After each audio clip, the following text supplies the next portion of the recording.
Brandon and Angela Saunders have 3 boys, Jacob, Caleb, and Zachary. Jacob is 16, Zachary would be 14, and Caleb is 8.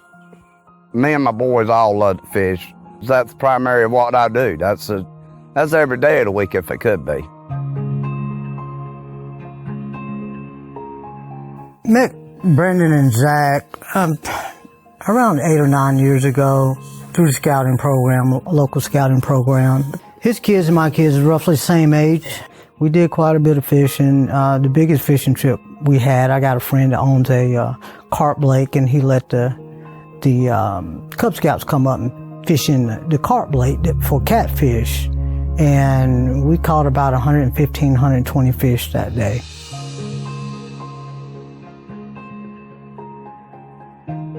We do a lot of hiking. We done a lot of backpacking together. You know, just get out and just enjoy wildlife. We'll get in the car and ride for 2 hours, just go have fun. Just go find a waterfall or find a creek, or we love the outdoors.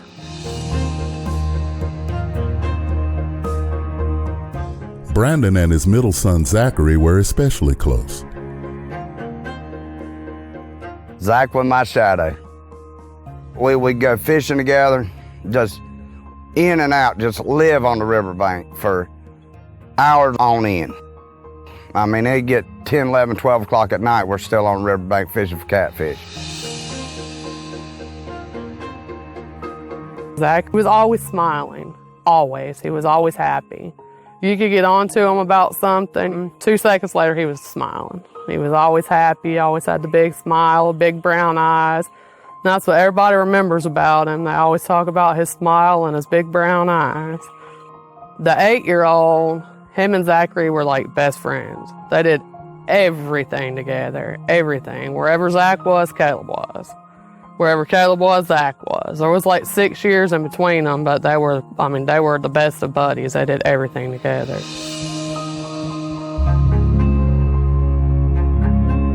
Zachary would ride with his father on his delivery routes every chance he could. Me and Zach did a lot of things together. He was pretty much, my wife tell you, was my soulmate. He was one of them that when Daddy left to go to work, he went with me. He never missed a day in the summer, and if he was out of school, he always went. If I ran a box truck for a week, he would go. Anything I was doing, he would go with me anyway.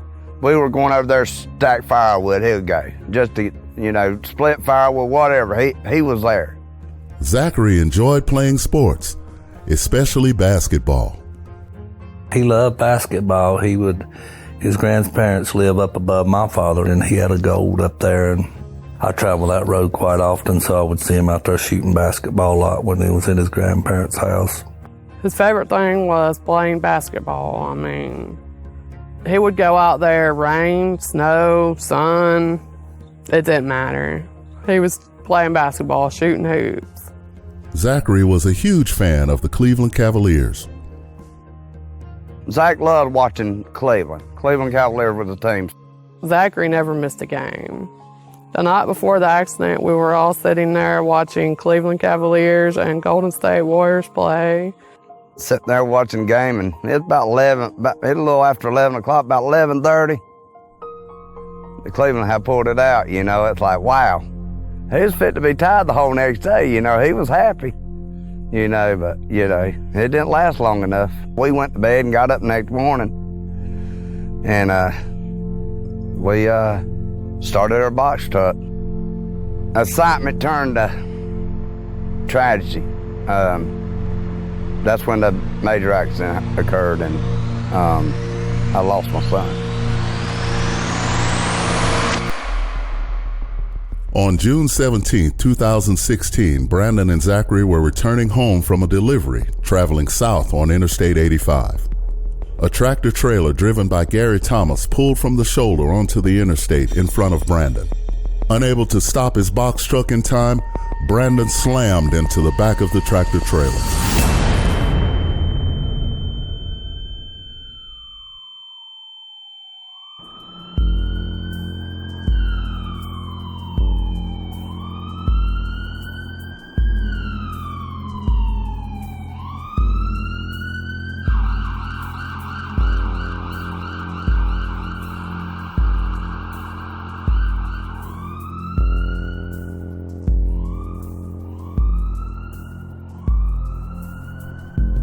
When I got to Mr. Saunders, the left side, the passenger side of his box truck was completely non-existent, just completely just smashed. And when I walked up, I was actually standing where the passenger seat should have been. First thing he said to me was, "Try to help my son." Another guy jumped up in the truck and pushed with his feet, and with all of us pulling, him pushing, we separated it maybe this much, which was enough for us to reach in and grab Zachary.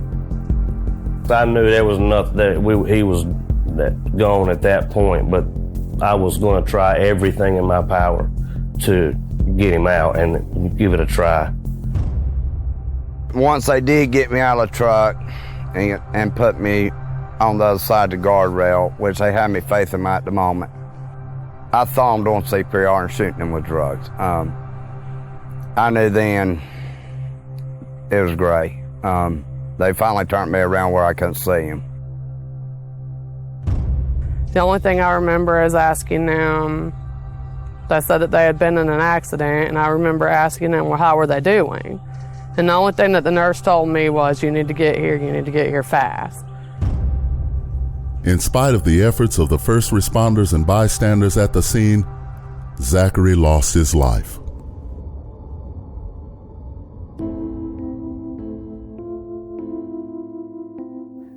Very difficult time. More so for Brandon, because Zachary was a daddy's boy, and he was spitting image of Brandon. That's the one that he was with him when the accident happened, and so Brandon really took that really hard. It's really affected him a lot because he doesn't have his buddy anymore. Well, he just got Caleb now. I mean, it was a team. It was a three-man team or it's a two now. I mean, I'm sure now, there again, he goes and watches the oldest in the band and things of that nature. But as far as outdoor, boy guy kind of stuff, or wilderness or Cub Scouts, they were in. Brandon is broken to the point where, it's concerning. That's my job, to see distraught and depression and anxiety and all of that. And he'll never be whole again. My wife would be the first to tell you, I don't enjoy holidays. Since this happened, I don't enjoy watching Cleveland play no more. I lost a lot of spirit when this tragedy happened.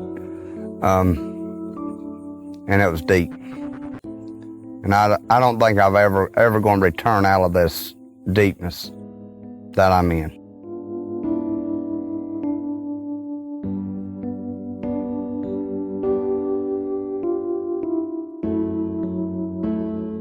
It's just obvious that he's struggling a lot emotionally, and just want to make sure he gets what he needs to carry through. It's not gonna heal or fix, but it help him cope better. I miss waking him up in the morning to go to school. I miss putting him to bed at night. I miss holidays, really, especially. And the date of June 17th is a very, very bad day. It always will be.